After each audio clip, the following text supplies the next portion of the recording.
আসসালামু আলাইকুম। আপনারা কেমন আছেন? আশা করি সবাই ভালো আছেন।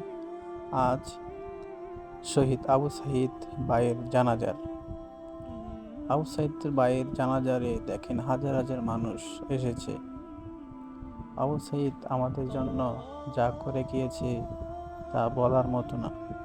নতুন বাংলাদেশ আমাদেরকে উপহার দিয়ে গিয়েছে তার জীবন দিয়ে। আবু সাঈদ ভাইকে সবাই তার জন্য দোয়া করব, যেন আল্লাহ তাআলা তাকে জান্নাতবাসী করেন। আমিন।